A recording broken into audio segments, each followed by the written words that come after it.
What's up, everyone? Welcome to another episode of the Garage Gang Podcast. With me, as always, I got Joe. I'm Aaron. Kenny had to work today. He's not able to be with us. With us today, we have a very special guest. Her and her husband started the foundation Knowing You Matter, and it is Cindy Kullman. Welcome to the podcast. Thank you. What's going on? Yeah, she informed us that she was on the 17 Strong podcast this morning, who we just had on last week. Small world. Yeah, small world. So, such a cool thing. We are on to talk about Knowing You Matter. We're going to get into that kind of in a little bit. But one of the main things that we like to ask all our guests, we want to get to know you. So, where'd you grow up? So I was born in Santa Monica, California. Okay. And when I was 8 years old, my dad wanted to move from Southern California to the Central Coast. And so I lived in Paso Robles all the way through until I was 18, and I graduated. Then I went to Cal Poly for 5 years, and then have lived down in South County ever since. Very nice. Wow. Yeah. Poly, so Paso Robles High. Paso Robles High School. High. Yeah. That was a Bearcat, for sure. Growing up, did you have any passions, anything that you kind of loved to do and thought you were going to do? Well, we lived on 10 acres, like about 15 miles out of town. So we had horses, we had, motorcycles, we had the whole thing, but we had a tennis court. And so my dad loved tennis, so he built a court. And so I've played tennis since I was just a little kid because my dad loved it. So now we all play. I love tennis. Yeah. It's just my ankles don't love it as much. Yeah. Hey, especially because we're getting old too. Like he's 30, I turn 30 here in a few weeks. Yep. Like we're just one step away from rolling our ankles. Steve, Kelly's husband, he used to go play tennis all the time, and then he blew his calf out one time playing, and I don't think he's played since. And it's I have really weak ankles. Yeah. So did you play in high school? I did. Okay. Yeah. Okay. And I've been playing. It's been great. That is the one thing I thank my dad for teaching me because I've been playing on the same tennis team for about 25 years. Oh, really? Yeah, 25 years. All of us ladies, and it's just fun. We compete every single week and play matches against all the different clubs in the area. It's really fun. That's super cool. Yeah. I didn't even know that was Yeah, a thing. It's called the Central Coast Women's Tennis League. Really? Yeah. So how many other teams are there? We have probably 8 in the A League. So we have in the A League. That's what I'm talking about. for us old ladies here. But no, we have the Paso Country Club, Templeton, a few slow teams. So Really? yeah, I had no idea. That is so cool. It's really fun. So where's your guys' home court? So we're right down at Soto Park, Rio Grande. Nice. Yeah, it's fun. So we don't have the professional lessons or anything, but we just have a blast doing it. It's a great that's outfit. all that matters. We don't have professional lessons. This is just fun. Okay, so your husband, what was your husband's name? Daryl. Daryl. When did you and Daryl meet? So we met, I was attending Cal Poly, and we met when I was attending Cal Poly, and we met at church, and we got married, and we've been married this was in San Luis Obispo, and we've been married almost 29 years. 29 Yep. years. Man, I love a good In love story, October. dude. Good love story. Nothing beats it, man. I tell you. That's awesome. Yep, Wow. 29 years. almost 29 years. That's crazy. October 10th. I believe me and Kayla are on 7 right now. That's awesome. So we're stacking them. You can make it through the first 7 years, you're good. That's what we've heard. That's Yeah. it. Yeah, Yep. so I think hopefully we're just kind of going from there. Yep. So when did you guys start? How many kids do you guys have? 5 boys. 5, all boys. All boys and Were two grandsons. Were you guys at all trying for a girl? I was definitely trying for a girl. I had to beg him for the 5th one. He goes, well, we're having another boy. And I go, it's all good. Yeah, we went to a family camp one year, and I wanted a 5th child, and he's like, no, we're good, Cindy. And then we met a lady there who had 11 kids, and he goes, oh, what the heck? And there came Holy our 5th cow. child. I have 2. Yeah, I think I'm And good with. We after are 2. set. Yep. But I've always heard, I guess if you have 3, you might as well have 5. Yeah. People always say that, and it's because it's just It's so fun. you're outmatched after that, Yeah, anyways. it's So a just blast. go with it. It's so much fun. I have 2 girls, so people always ask me, "Are you going to try for a boy?" And my thing is, I'm probably going to have another girl. Yep. So I'm good with my 2 girls. 'Cause, Wait. Yeah. So not only does he have 2 girls, he lives in a sea of estrogen because he had. How many sisters do you have? I have 5 sisters. Oh my God. One brother. Yeah, and then I have my Wow. mom and my stepmom, Yep. and And then it's Yep. just there's so many. You basically get girls. Yeah, It's and like, then even the craziest part Yeah. is we have like a friend group. It's him and his girlfriend, and then me, my wife, and then 2 other couples. And the 2 other couples, they both have 2 girls also. Yeah. Yeah. So there's 6 girls hanging out. There's just so many girls when we hang out. There's no. You know what that means? That means that everybody's banking on me to have the boys. I'm telling you, if And Joe I don't doesn't like have that kind of boys- pressure. Yep. Yeah. But yeah, that's crazy. That's crazy. That's great. Okay, so can we have the names of your children? Yes, we have Jonathan, David, Michael, Mikey, called him Mikey, Joseph, and Daniel. Hey, Okay. Joseph's a good name, I Yeah. heard. Strong name. Yep. Yes. Right. That's a great name. It's from the Bible. Yeah. Yep. Okay, so the main reason we are here is to talk about your foundation Mm-hmm. called Knowing You Matter. I'm going to let you kind of take off on Mm-hmm. the story about it and just kind of clue everyone in on what exactly happened. Okay. Well, I talked a little bit about playing tennis. So before we started this foundation, I was teaching tennis and I was doing club tennis in the community, and had a lot of that going. It was super fun. It was just a little fun passion of mine. And out of nowhere, our son Mikey, he was attending Cal Poly. He died by suicide. This was in January 2019, and it pretty much rocked our worlds. There was no signs. I can only imagine. I was down on the tennis court teaching a lesson, and I had tried to call him the day before. He always returned my calls, and he didn't call. He didn't call for a day, and I thought, well, maybe he's camping with his friends, And I happened to go down to teach a lesson. It was over Christmas break, and I was just, gosh, I wonder why he hasn't called me. And I there was a parent watching the lesson. I said, can I just call my son again? And he's just not answering. And she said, sure. And I went over, I called, and I just got this sick feeling. Mother's intuition. Yeah, it was just, and it hadn't even been long at all. And so when the lesson was over, I called 15 of his friends because Mikey was very social and he was always with people. And when all of them told me that they hadn't seen him, they weren't with him, and he wasn't returning my calls, I knew immediately. It was like I knew right away something was wrong. And so then I finally talked to one of his friends who said, he was going into Montana de Oro, or Mikey was going into Montana de Oro. He was coming out.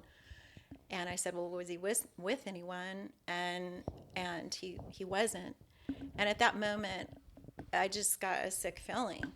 And a search party went out, and there was probably 150 people, searching for Mikey because our whole family lives in this area. We have a really big family, and he has tons of friends, and they were all searching. And I was here in my backyard, and just people started coming and praying, and it was the worst night of my life. As a matter of fact, not once did suicide ever even cross my mind. Did you think that someone might have hurt him out there? Is that kind of I thought maybe he fell off a cliff, because what happened was they found his car, and it was had a ticket, and it was overnight. And so, but where was Mikey? So I just thought maybe he fell off the cliff. I know there's some steep areas over there. And when my husband called me, because he was out there with the boys, and he called me and said, he's gone, Cindy. Not once did I ever even think suicide, because he wasn't that kid. He was not. He was 20 years old, and he didn't tell me until he came back from Montana de Oro, and he said he took his life. And I literally did not know it. I was just paralyzed. I was in literal shock, denial, just like, how could this be? And all I know is talk about going face down, just in grief. It was the most horrific moment of our family's life. We, all of us. His friends, there had to have been 1,800 people at his funeral. I mean, he had so many friends. He was the most amazing kid, and it just rocked us completely. And so through all of this, I knew right away. Like, I was sitting in front of the last conversation I had with Mikey. I was sitting in front of my fireplace, and I knew right away, basically, like, I'm going to do something with this. There was no question. It was like first week, like, this is not going to bury me. I have to do something. And my husband felt the same way. And as we were fully grieving, as we were every single week, he wasn't working for a little bit, and I can only imagine. Yeah, That's it was got to like, be really hard. Yeah. it was crazy. And we just began to every single week drive to Los Olivos, and we would just spend time together, and we talked, and we both were like, we're going to do something with this, and that's all there is to it. Like, we're going to make a difference, because this just isn't supposed to happen. I mean, not only, losing a child, but to lose someone to suicide, I can only imagine. when literally there's nothing, absolutely nothing that you saw, from someone so vibrant and so amazing. Sorry. No, don't be sorry at all. Sometimes I can talk about it and not cry at all. And Do you need a tissue? I can get you I'm something. okay. I think I'm okay so far. Okay. But how Knowing You Matter really was birthed really is Mikey was a connector. Everywhere he went, everything he did was all about others. That was who he was. He lit up a room. I mean, my nieces and nephews were so devastated. He was the one that, you're at Christmas, he was the one playing the guitar. He was the one going to his cousins, birthdays and giving them a $20 bill, and just, he was the one that reached out to the homeless. He was the one that, that was Mikey, And so we knew that what we were going to name this foundation was going to have something to do with You Matter. So we searched and we searched and we searched until we could find something, until we found Knowing You Matter. So it was definitely, this is what it's going to be. You matter. Yeah. And then as we formed the organization, and we were kind of rolling into COVID and everything and the isolation, and it took a good year for us to even get that status of the 501c3 and all of that. But we knew that our story maybe was different. Well, every story is different, but was different in the sense that a lot of cases with suicide, you really do see some signs. You see isolation. You see, just a lot, disconnecting from people, maybe talking different, that would raise some of those things, but we just didn't see it. Yeah. It just wasn't there. And so one of the first things, we're like, well, what are we going to do in Knowing You Matter? We're going to let people know they matter, but what does Knowing You Matter do? How are you going to get that across? How are we? Yeah. And so really, Knowing You Matter exists to basically to let people know that they matter, for the one considering suicide, for the family and friends of the lost that have lost someone to suicide, and also for those who are struggling with suicidal thoughts, mental health, just letting them know that they matter through community outreach and support. Yeah.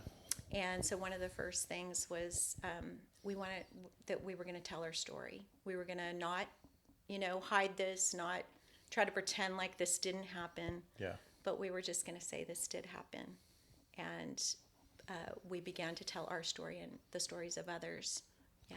A lot of times I feel like when you address the situation head on and you just kind of lean into a little bit, as hard as it is, not that it was easy to move forward, because that's definitely not the case, but it's when you kind of embrace that, hey, you know what, this happened, and now we can use this to make a difference in other people's lives. Like, I'm sure that kind of gives you and your husband a little bit of closure that you probably wouldn't have had, being able to make a difference in other people's lives. Absolutely.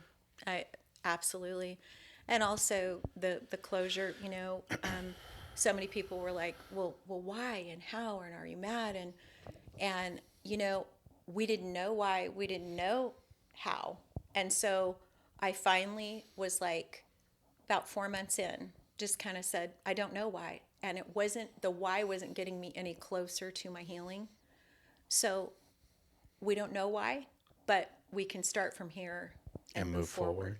Yeah. And like you said, that it's not like you can put the pieces together. Why? Because there were no signs. There was no markers. And I've heard this quite a bit in people where they're like, he was the joy. Like I've heard people, and it's weird to hear people that are the joy of the room, the people that are the happiest or seem the happiest. Yeah. I've heard it's kind of like a mask for them. It's their way of helping. And the first name person that comes to my mind is like Robin Williams. I've heard things about him, and you heard about what happened to him, and it's just like I couldn't imagine it, and so I can only imagine as a mother, as a child, seeing your child like that. That's rough. Yeah. Yeah. Yeah. But I love the fact that you guys are letting people know that they matter. We were talking before this, conversations like the one we're having right now, and the conversations that just have started, I've seen starting to go on between me and my male friends, that never happened about 4 or 5 years ago. How are you doing? And I mean it. I want to know, how are you doing? What's going on? And I've had more of a connection with my friends. I feel a lot closer with them. Yeah. I've tried to start telling my friends after every time I see them, I love them. Hey, I love you, man. Bye. You know what I mean? And Yeah. things like that. I feel like conversations like these help break down those barriers. Absolutely. In a generation before us that maybe talking about your feelings was seen as like a weak thing to come across, like now it's not that it's easy, it's just there to you got to open up. Yeah. You just got to open up, and being able to do that is such a key importance in life. Oh, yes. This last year was really hard for a lot of people. Yeah. I had to stop working because of my back. I have a really bad back, and I couldn't do my job anymore. And there were days where I felt absolutely horrible about myself. And I had Kenny and Joe. Yeah. On the days, we'd have a podcast day, and I'd be like, guys, I am just struggling today. Yeah. And knowing that they're not going to sit there and be judging me. They were like, hey, man, how can we help? What's going on? Things like that. It completely, it saved me, because I was in a really dark place, not working, not making money for my family. And my daughter had to be stuck at home too because of the distance learning and stuff. So that was an extra stress. And I just remember last year being so dark. And I've thanked them numerous times for it, because if I didn't have them, I don't know what I was. It was a really dark place for me. And then having the support of my wife, constantly telling me, hey, you're okay. That's right. But 5 years ago, I wouldn't have been able to have those conversations with people. Yeah. I would have masked it and tried to keep that all inside. And I can only imagine how I would have handled it. Yep. I definitely can relate. It was about over 6 years ago. I started working in law enforcement, and it wasn't really a thing that I had been necessarily exposed to. Yeah. And for me, it's weird because there's like kind of two parts of it. There's like mental health for myself and my coworkers, but there's also mental health of inmates and other people that are on the other side of the wall as well. Yes. And like I've had to resuscitate people, and that's not an easy thing to do, and that kind of stays with you. Yes. And it's something that's really hard to like deal with and process.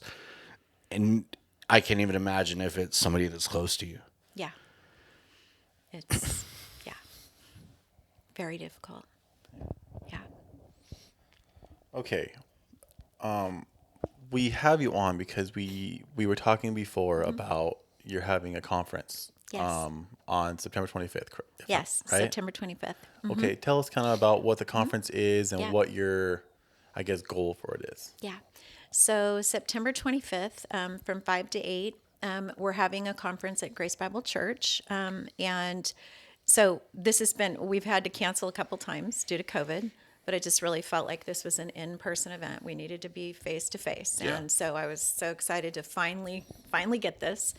We are thrilled to have 18 organizations. We have a mental health resource fair, suicide prevention resource fair. So we have organizations like American Foundation of Suicide Prevention. We have National Alliance of Mental Illness. We have CAPSLO, community-wide resources, and they're so excited to come. And it's great because really this conference is for everyone. It's because of COVID, there are so many different people struggling. Yes. So when parents are going through their kids struggling with their mental health, they don't often know where to turn. So it's great for parents, it's great for grandparents, it's great for youth for sure, because Yeah. a lot of youth have been struggling since COVID.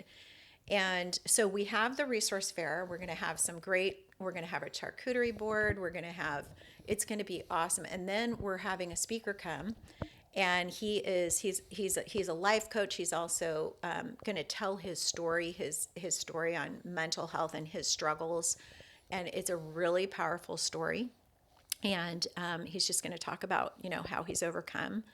And then one of the things that I'm the most excited about is the documentary work, the testimonies that our videographer's been, filming many different people and their stories, people who have struggled with losing someone to suicide, like myself, Yeah. those that have struggled with, attempt survivors, and also those that are struggling currently or have struggled with wanting to take their life. Yeah. But there's a hope message in there. This isn't just, let's tell these sad stories, but let's talk about it. Let's talk about how we can get help. Let's talk about breaking the stigma of this. How to have conversations. How to have conversations. Yeah. Absolutely. And I think one of the big things, like you were saying, because I noticed my own daughter was really struggling with, not being able to have her first year of school, her kindergarten year. 3/4 of it was distance learning, and she was just struggling. She wanted to go meet these friends that she had in this class, and Kindergarten. yeah, and so I could tell, and it was like, I can only imagine having something like this to where if you see your child struggling, there's people here to tell you how to start the conversation, because a lot of people don't understand how to start the conversation and how to kind of get the ball rolling on, hey, are you okay? That's amazing.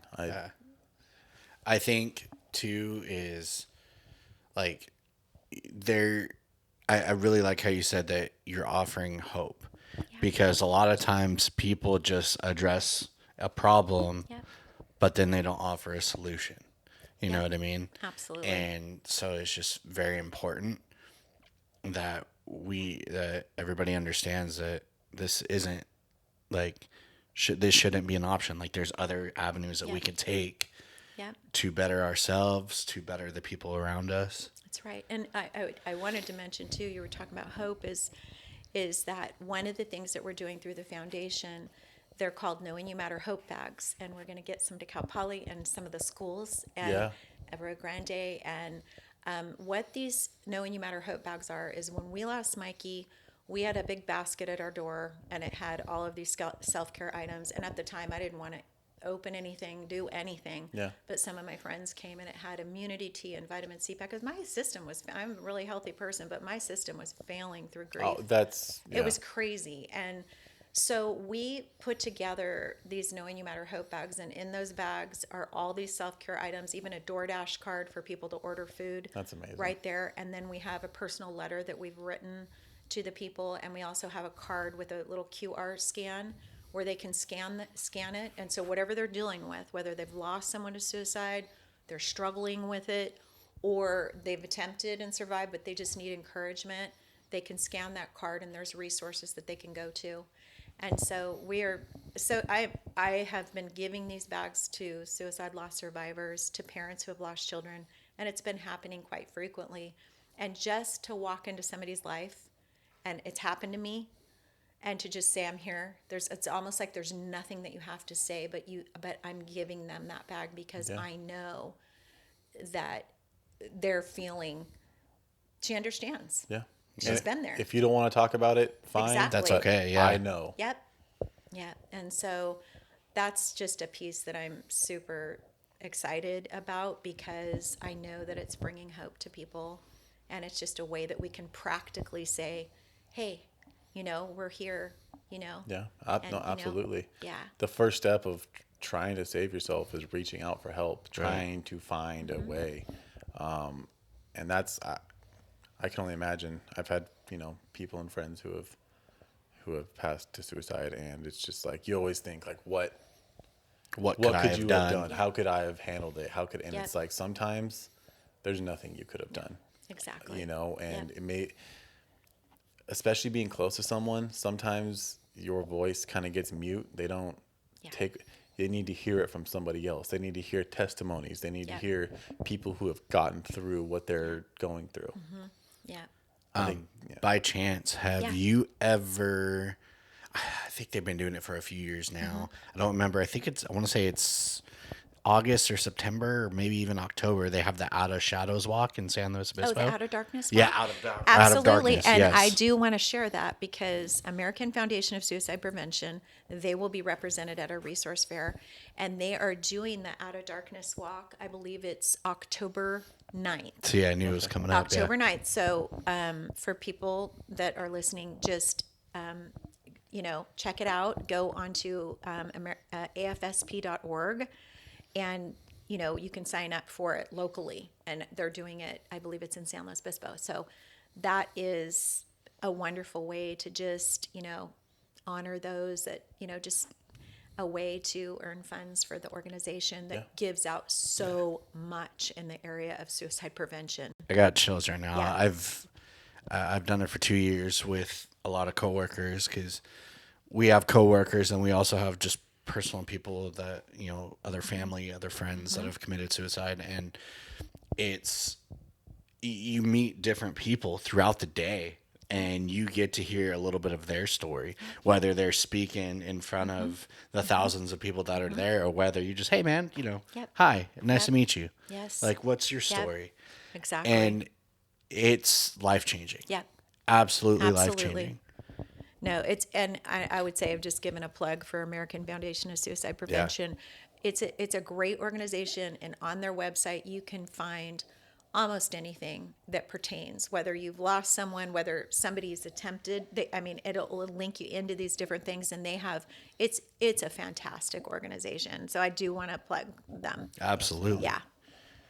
But yeah, I think going through this year and struggling really just like mentally, I think it shows that if you are stronger in other facets of life, like if you are physically okay, like working out, taking care of yourself, Yeah. if you are spiritually okay, Yeah.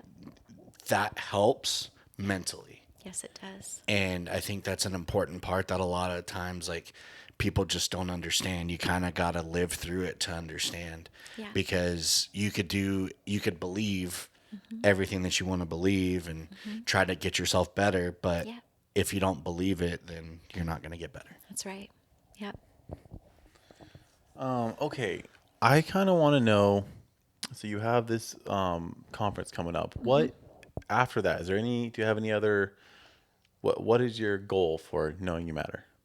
So, Knowing You Matter really is about communication, connectivity, and community.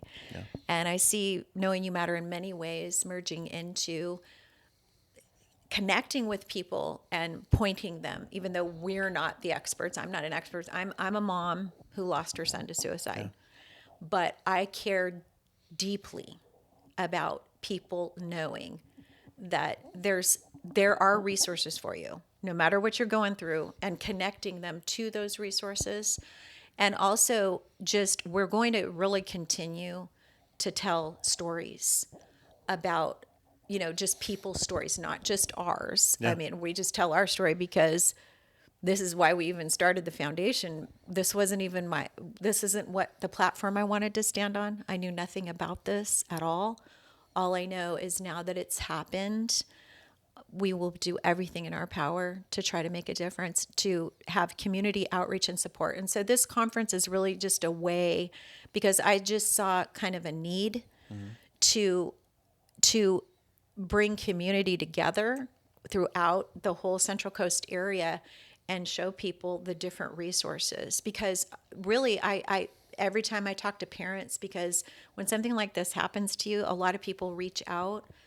My son's struggling, my daughter's struggling, or someone has died by suicide, and where do I go? What do I do? And because I've been sitting on, and I'm really excited about this, I've been sitting on the San Luis Obispo County Suicide Prevention Council. Okay. So there's all these organizations that zoom in, a good 20, sometimes more, sometimes less, but usually there's a good 20 organizations and say counselors from the colleges and, American Foundation of Suicide Prevention, Family Care Network, and just all these resources and veterans organizations. Yes. And we have 2 of them coming. We have the Mighty Oaks Foundation coming. We also have the San Luis Obispo Vet Center coming, and they're actually going to have a counselor on site there. That's amazing. As veterans are struggling. Yeah. And so I've just been committed every single month. I try to not miss that meeting if possible. And, most every month I get on there and I just listen to people, listen to what's going on. I try to learn more about the different organizations in the community so that not only can I help myself in some areas, but I can help the people around me and try to make people more aware of what's out there, Yeah. Yeah. So it's been really awesome. And Cal Poly's been really wonderful. Truly, they came alongside of us because Mikey was attending there and just wrapped their arms around us. And it means a whole lot to me to get my Hope Bags in particular into Cal Poly and Arroyo Grande High School, because that's where Mikey went to school. Yeah. And I almost feel like that sort of his legacy will live on through bringing hope. It's just so symbolic of hope. Absolutely. Of hope that you're not alone. And that's really the message with our conference that Sam's going to bring, is no matter what you're going through, whether it's, stress, anxiety, PTSD. I've got PTSD big time from this whole event. Yeah. And I had to come to grips with, I guess I'm just going to call it what it is. I never wanted to, say I've got post-traumatic stress syndrome, but I do. And I have to face that, and I have to look at it, and I have to talk about it, and I actually have to work through it. Yeah. And I was going through counseling, and then I stopped for a little while, and I thought, I'm giving out these hope bags to bring hope and self-care, and I recognized in myself that I'm going to go back to counseling because I need to continue to take care of my mental health and work through my grief and post-traumatic stress syndrome, because when we go through hard things, when we go through really traumatic things, we have to look at it and go, how can we help other people if we don't help ourselves? Absolutely. And that's what I'm 100% committed to. And I'm back on the court playing tennis, and it took a while for me to do that too. Yeah. But my friends just kept, Cindy, when you're ready. And I said, okay, I'm ready. So now I'm back on the court 2 days a week, sometimes 3. Good. And I'm in counseling again. Good. Through hospice, by the way, and it's wonderful. Really? Hospice is it's a counseling, grief counseling. It's wonderful. And they also have a suicide bereavement group too. So there's some great resources out there. Wow. Okay. I will say that's probably one of the hardest things, and not just like talking about suicide, but just in life in general, like being able to like address yourself. Right, because a lot of people don't do that. Yeah. Some people just, I'm just gonna keep doing it. I'm gonna, just deal with it and whatever. Like, not a lot of people were able to take that step back and be like, "Hey, I'm not okay. Like, I need to change something up and fix it, or else things aren't gonna be okay." Yep. That's That's being very as huge. real as possible with our own selves, because I think that was, with Mikey, took care of other people so much. And so that was one thing, like when I was trying to think why and how, and I probably won't ever know why and how and all of those things. But I think that the only thing I could put my finger on was here was a kid who was taking care of everyone else.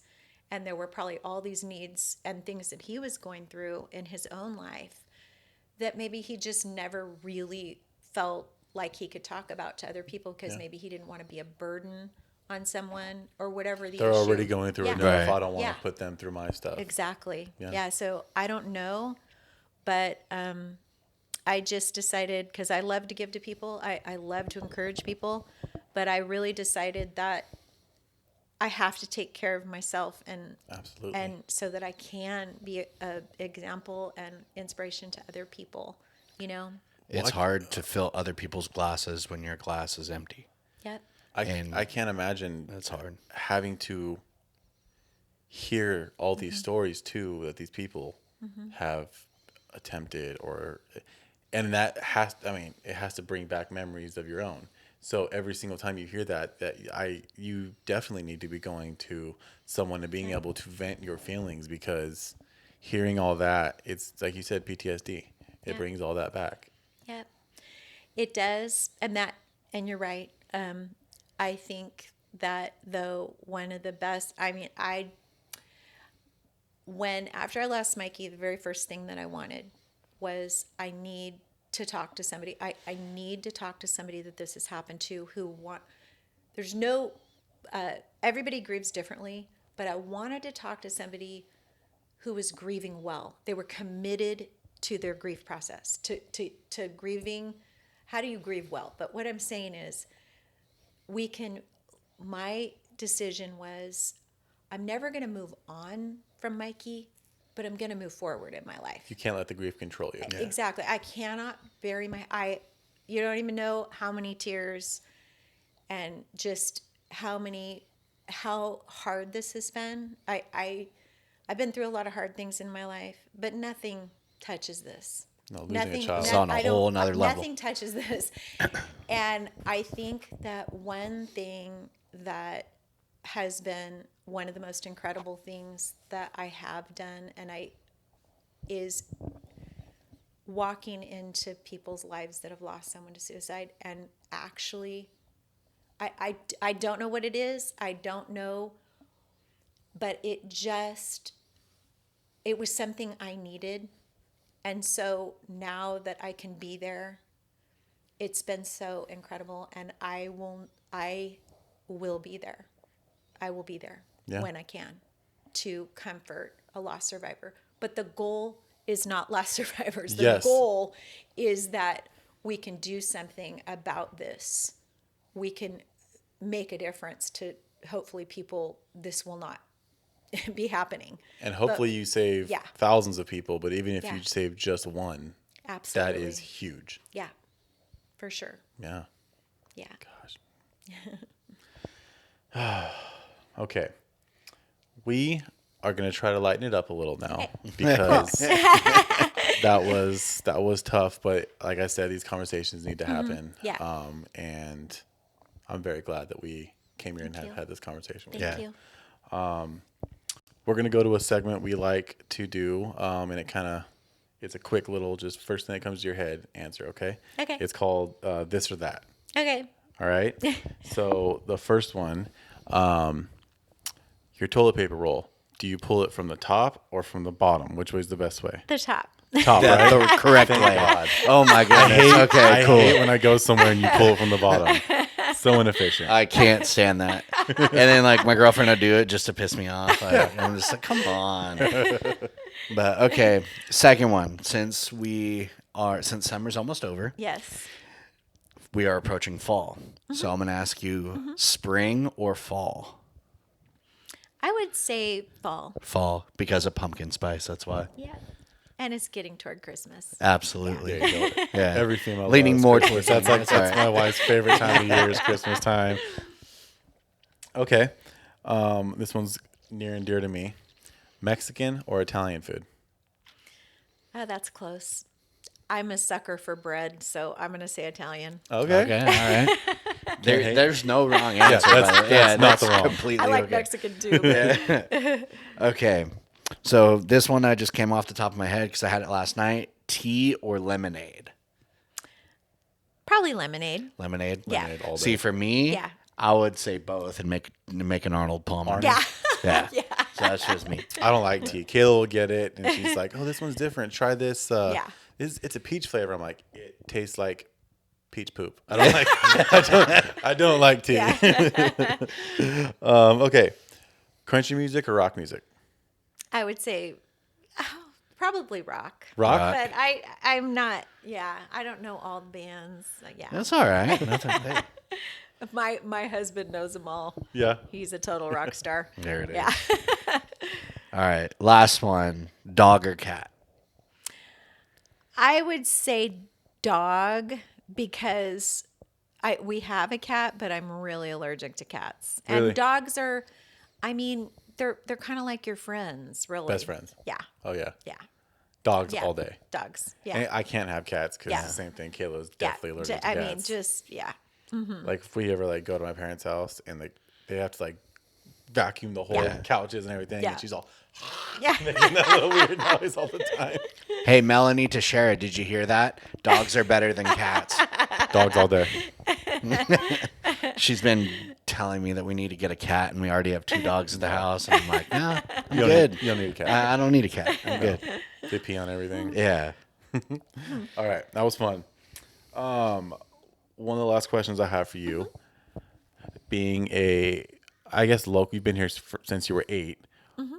Your favorite restaurants to eat on the Central Coast? Oh my goodness, I can tell you. Give me some My plugs. absolute 100% favorite is Umi Sushi, Pacific Umi Sushi. Okay. On Grand. Everything they have is amazing, especially their beef rib teriyaki. Okay. And I also like. Did you want more than one? Yeah, give us absolutely. however many you want to give. I love Spoon Trade. Okay. They have really good food. I did the plumbing at Spoon Trade. Yeah, they have excellent food, and they have just different varieties, and they change their menu up. So they have, and their one dessert there, pot de creme. Yeah. It's so good. And you like bread, right? I love bread. So you know that they own the Grover Beach and sourdough. I've yet to go there, but I will.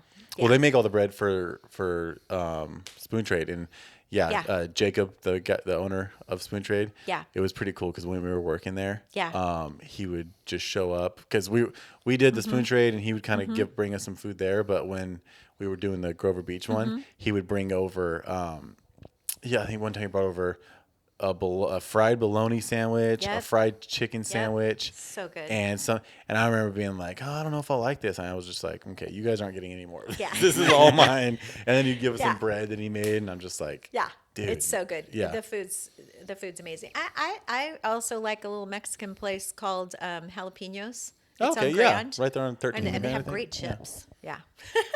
Thank you for not singing Firestone. Because a Everybody lot of says people that we Firestone. have, everybody says Firestone. So thank you. Which for, I mean, Firestone is good. I'm not hating on it, But it's not like greatest in the Central Coast. Yeah. Good. we want kind of like the hidden gems, like the Yeah. good places Oh, that man. not a lot of people Yep. know about. Yep. Yeah. So you're a sushi girl. You like sushi? Well, my whole family loves it. I mainly like their beef rib teriyaki, and everything they make is so fresh and so homemade. Everything, all the little side things so you gotta go. It's So- really good. I met Kayla. Well, I met her at school, but then we went our separate ways, and then she was working in a sushi place, and I went with my family to go. And yeah, she loves sushi. That's like her favorite, really- yeah. and I do not like sushi. Yeah. So I am all about So go for the chicken beef rib teriyaki, beef teriyaki. teriyaki, whatever kind of teriyaki Yeah. plate they got with some fried rice Yeah. or something. That's all really me. good. Right? See, I love sushi, but I'm allergic to avocados. So most sushi has avocados in it. But I love a good Philly roll. I know that's basic, but it's, I don't even know what a Philly roll it's is. 'cause I a don't- salmon, cream cheese, and I think Yeah. like cucumbers or something. But and avocado. But I always have to say no avocado, or else Yeah.